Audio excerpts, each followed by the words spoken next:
तो आज हम लोग स्टार्ट करेंगे electronic configuration of an element. एक एलिमेंट का इलेक्ट्रॉनिक कॉन्फ़िगरेशन कैसे बनाया जाए ये आज हम लोग स्टार्ट करेंगे। तो चलिए चलते हैं नेक्स्ट स्लाइड की तरफ।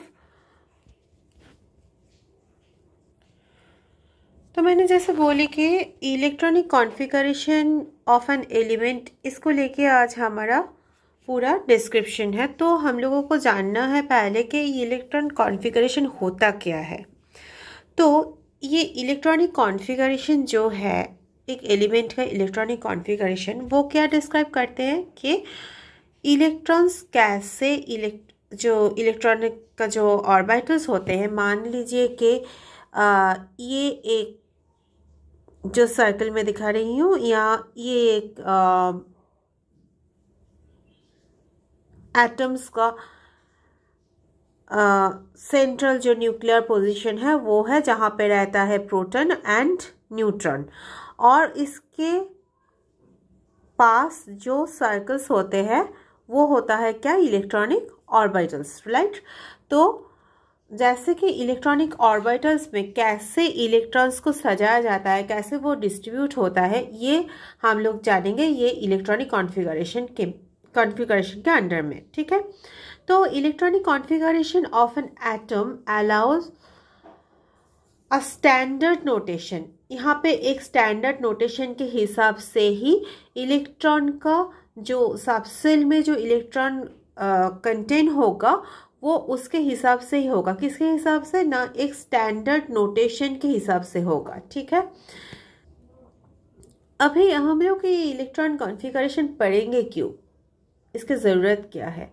इसकी ज़रूरत है कि एक एलिमेंट का जो वैलेंसी होता है, नंबर ऑफ वैलेंसी जो होता है, उसको डिटरमाइन करने के लिए इलेक्ट्रॉन कॉन्फ़िगरेशन जानना बहुत ज़रूरी होता है। नेक्स्ट, कुछ प्रॉपर्टी प्रेडिक्ट करने की, एक एलिमेंट कौन सा ग्रुप में है, वो ग्रुप का कुछ भी प्रॉपर्टी हो उसको प्रेडिक्ट करने के लिए इलेक्ट्रॉनिक कॉन्फ़िगरेशन जानना ज़रूरतमंद होता है। और उसके साथ साथ जो एटॉमिक स्पेक्ट्रा होता है उसको इंटरप्रेट करने के लिए भी इलेक्ट्रॉनिक कॉन्फ़िगरेशन ज़रूरत होता है, ठीक है। तो हम लोग कैसे इलेक्ट्रॉनिक कॉन्फ़िगरेशन को हम लोग कैसे लिखेंगे, ये हम लोगों का एक्चुअल चीज़ है, एक्चुअल पार्ट है जो हम लोग इस वीडियो में पढ़ने वाले हैं, ठीक है। तो इसके लिए हम लोगों को पहले जो चीज़ जानना पड़ेगा वो है कि शेल्स क्या है, ठीक है। शेल क्या है ना, the maximum number of the electrons that can be accommodate in a shell is based on the principal quantum number, जिसको हम लोग डिफाइन करते हैं एन से। तो एन जो क्वांटम नंबर है उसके ऊपर डिपेंड करते हैं कि उस शेल में कितना नंबर ऑफ इलेक्ट्रॉन रह सकता है। तो उसमें कौन सा रूल्स यूज़ किया जाता है या तो फिर फॉर्मूला यूज़ किया जाता है, वो है 2n²। यहाँ पे मैंने लिखने वक्त ये 2n2 बन गया, ये एक्चुअली 2n² है, ओके। तो ये n क्या है, ये है शेल नंबर। अगर ये न्यूक्लियस है एटम का और इसके बगल वाले जो शेल है इसको हम लोग बोलेंगे फर्स्ट शेल, तो यहाँ पे क्या होगा, इसके लिए n का वैल्यू क्या हो जाएगा, 1 हो जाएगा। तो हम लोग कौन सा रूल यूज़ करके चलेंगे, 2n² रूल यूज़ करके चलेंगे, जहाँ पे n का वैल्यू होगा 1। इसका मतलब 2 × 1², इसका मतलब है 2। मतलब फर्स्ट जो शेल है वहाँ पे सिर्फ 2 ही इलेक्ट्रॉन रह सकता है, उसके ज़्यादा नहीं, ओके। तो इस तरीके से हम लोग second shell, third shell and so on हम लोग इसको बोल सकते हैं कि कौन सा शेल में कौन सा इलेक्ट्रॉन रह सकता है। जिसके लिए मैंने यहाँ पे एक चार्ट भी दे चुकी हूँ जो क्या मैंने कलेक्ट किया नेट से। तो वो यहाँ पे पर्टिकुलरली दिया हुआ है, देखो के शेल जो है, अभी बोलती हूँ कि KLMN ये क्या है। ये है जैसे कि मैंने बताई कि बीच पे एकदम सेंटर में रहते हैं क्या, न्यूक्लियस, एटम का न्यूक्लियस, और उसके ऊपर वाले जो इलेक्ट्रॉनिक जो ऑर्बिटल है उसको हम लोग बोलते हैं के शेल, ठीक है। उसके बाद वाले जो ऑर्बिटल है उसको हम लोग बोलते हैं KL शेल। ओके, उसके बाद वाले जो ऑर्बिटल है इसे हम बोलते हैं M शेल। ओके, और इसके बाद वाले जो ऑर्बिटल होते हैं उसको हम बोलते हैं N शेल। ऐसे चलता रहता है। ओके, तो K शेल में N का वैल्यू होता है 1 first shell, second L shell है उसमें N का वैल्यू होगा 2, M थर्ड शेल है जिसमें N का वैल्यू होगा 3, N फोर्थ शेल है जिसमें N का वैल्यू होगा 4। तो N शेल में कितना नंबर ऑफ इलेक्ट्रॉन रह सकता है, मैक्सिमम कितना नंबर ऑफ इलेक्ट्रॉन रह सकता है, कि रूल्स जो अप्लाई होगा वो है भाई 2n² रूल। ठीक है, तो 2n² रूल में n की जगह में हम लोग क्या लिखेंगे, 4 लिखेंगे। 4 का होल स्क्वायर होगा, तो 4 का होल स्क्वायर अगर होगा तो 4 4 16 इंटू 2, मतलब जो n शेल है, n शेल में मैक्सिमम 32 नंबर ऑफ इलेक्ट्रॉन रह सकता है। ओके, इसके बाद हम लोग आते हैं सब शेल। अब शेल के बारे में तो हम लोग पढ़ लिया, अब ये सब शेल चीज क्या है ना, सब शेल है जहाँ पे electrons are distributed based on the azimuthal quantum number. अभी ये एजीमुथल क्वांटम नंबर को हम लोग डिनोट करते हैं वैसे, ऐसे डिनोट करते हैं। ठीक है, तो ये क्वांटम नंबर किसके ऊपर डिपेंड करता है ना, value of the principal quantum number n के ऊपर डिपेंड करता है। Therefore when the n has the value n equals to अगर 4 होगा तो वहाँ पे 4 सबशेल होगा। ठीक है, अगर n का वैल्यू 2 होगा तो वहाँ पे 2 सबशेल होगा। ठीक है, तो ऐसे आता है जैसे कि देखो, अगर n का वैल्यू 4 हुआ, ठीक है, तो सबशेल एक होगा जो 0, जिसको और एक होगा 1, और एक को बोलेंगे 2, और एक को बोलेंगे 3। ठीक है, और इनका नाम क्या होगा, ये फर्स्ट पहले वाले का नाम होगा S, इसके बाद वाले का नाम होगा P, इसके बाद वाले का नाम होगा D, और ये लास्ट वाले का नाम होगा F। ठीक है, यहाँ पे एक चीज देखने को है कि n इक्वल्स टू 4 बोले हैं तो स्टार्ट हो रहा है 0 से, 0 1 2 3, 4 नहीं बोल रहे हम लोग, ये नहीं बोल रहे कि 1 2 3 4, नहीं, ये गलत है। ठीक है, तो हम लोग बोलते हैं कि 0 से स्टार्टिंग होगा, 0 1 2 3। क्यों 3 तक है, क्योंकि n इक्वल्स टू तो 4 है भाई, 4 तक, 4 ही तो काउंट होगा से सबसेल। ठीक है, तो maximum number of electrons that can be accommodated by a subshell is given by the formula 2 into 2l plus 1। इसी हिसाब से, ये फॉर्मूला के हिसाब से सबशेल में इलेक्ट्रॉन एडजस्ट होता है या तो फिर एकोमोडेट होता है। ठीक है, जो भी बोलो।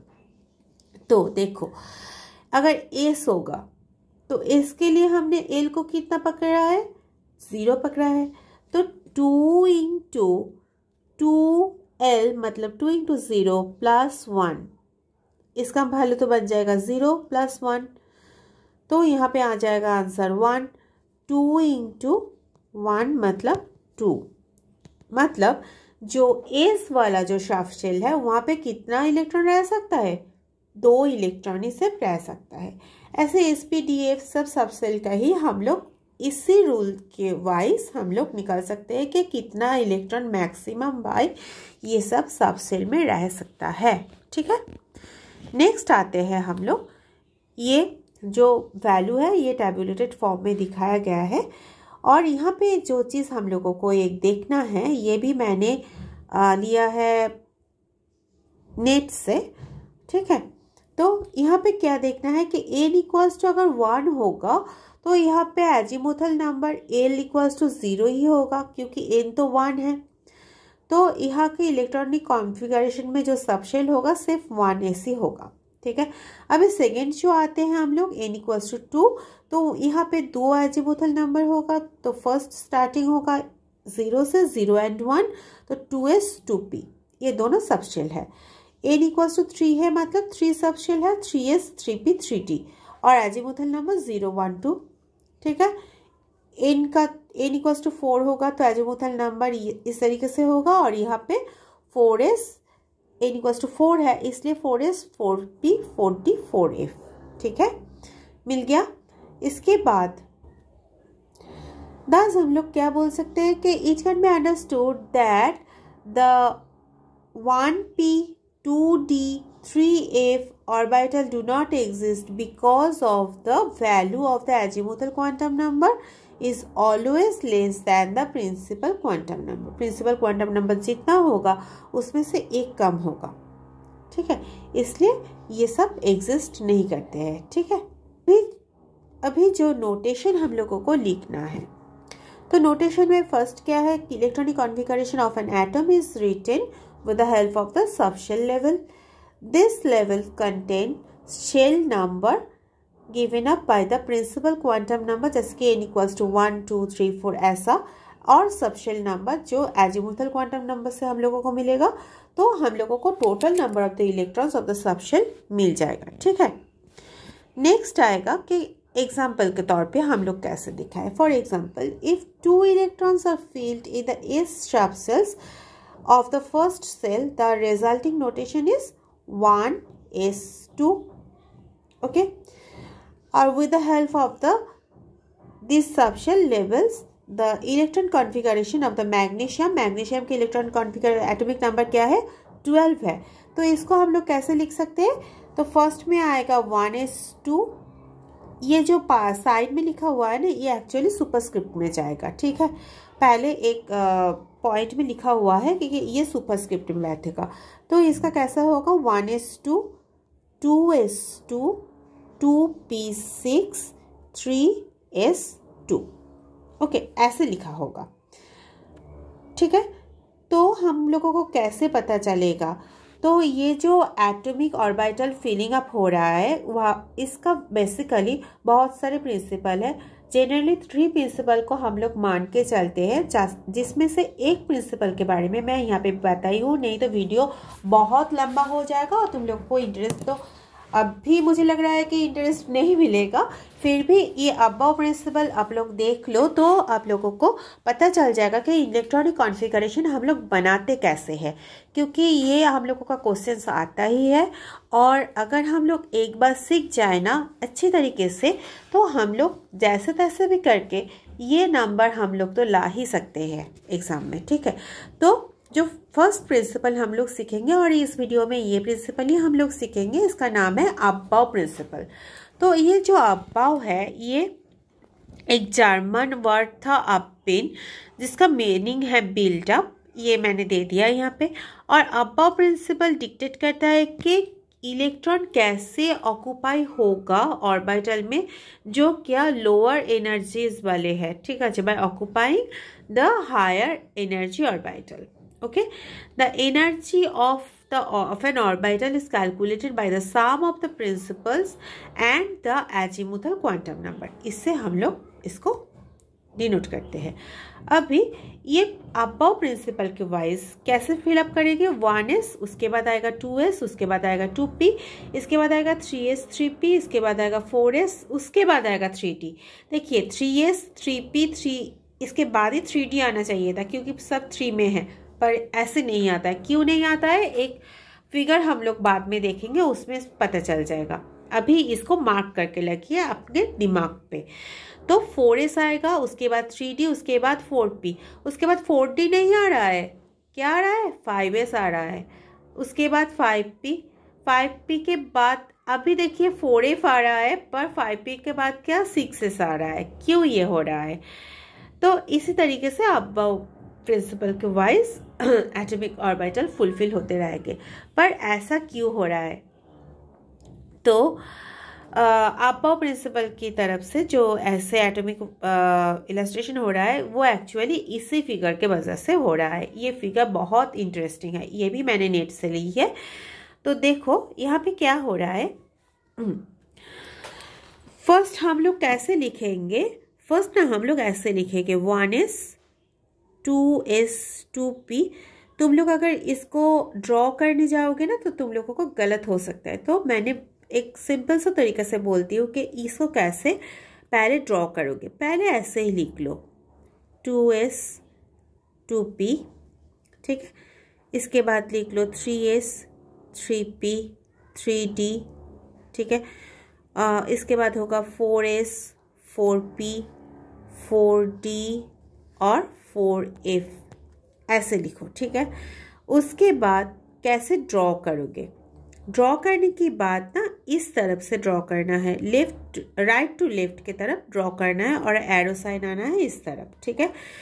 इसको ड्रॉ करते हुए इस तरफ चले जाओ, जाके 2s को सिर्फ ड्रॉ करो, इस लाइन में 2p नहीं आएगा। उसके बाद फिर से जाओ, 2p 3s आ गया, ठीक है, 2p 3s आ गया, हो गया। इसके बाद फिर से जाओ, 3p 4s आ गया, समझ में आया। तो हम लोग जब बोलेंगे तब कैसे बोलेंगे, देखो 1s, इसके बाद बोलेंगे 2s, इसके बाद बोलेंगे 2p 3s, इसके बाद बोलेंगे 3p 4s, इसके बाद अगर जाएंगे तो 3d आएगा, उसके बाद 4p आएगा, देखा। तो इस तरीके से एक्चुअली ये बन रहा है। तो देखो यहाँ पे भी हम लोग अगर बोलेंगे तो 1s, इसके बाद 2s, इसके बाद 2p 3s, इसके बाद 3p 4s आ गया, इसके बाद देखो 3d आ रहा है, 4p 5s, उसके बाद 4d आ रहा है, देखो 5s के बाद 4d आ रहा है, 5p 6s, 6s के बाद 4f आ रहा है, 5d आ रहा है, इस तरीके से ये जाएगा, ठीक है। तो कैसे ड्रॉ करना है ये मैंने तुम लोगों को बोल दिया। इसके बाद देखो, अगर हम लोगों को ऑक्सीजन का ही मान लो इलेक्ट्रॉनिक कॉन्फ़िगरेशन दिखाना है, मैंने एक इलस्ट्रेशन यहाँ पे दे दिया। तो इलेक्ट्रॉनिक कॉन्फ़िगरेशन ऑफ ऑक्सीजन हम लोगों को क्या पता है कि एटॉमिक नंबर ऑक्सीजन का कितना है, 8 है। तो फर्स्ट जो के शेल है उसमें कितना इलेक्ट्रॉन रह सकता है, 2 इलेक्ट्रॉन रह सकता है, क्यों, 2 × 1² मतलब 2 इलेक्ट्रॉन। बाकी 8 में से के शेल में अगर 2 इलेक्ट्रॉन चले जाए तो कितना इलेक्ट्रॉन बचे हुए रहेगा, 6 इलेक्ट्रॉन।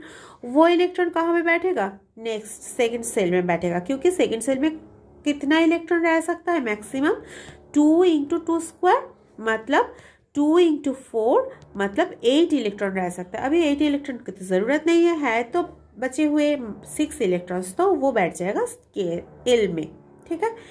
तो इसी हिसाब से हम लोग ऑक्सीजन का इलेक्ट्रॉनिक कॉन्फ़िगरेशन कंप्लीट करेंगे, ठीक है। अभी इसको अगर लिखना है तो के शेल में 1s होगा, है ना, दूसरे में क्या होगा 2s 2p होगा। तो इसके हिसाब से हम लोग इसका इलेक्ट्रॉनिक कॉन्फ़िगरेशन लिख सकते हैं, ठीक है। तो देखो इस वीडियो को, कोई भी क्वेश्चंस हो तो मुझे बताओ, और एक चार्ट मैं प्रोवाइड करूँगी यहाँ पे, लास्ट में प्रोवाइड कर दूँगी। तो वो चार्ट में होगा क्या, 30 मॉलिक्यूल का, टोटल 30 मॉलिक्यूल का एक चार्ट बना हुआ रहेगा जहाँ पे इलेक्ट्रॉनिक कॉन्फ़िगरेशन होगा।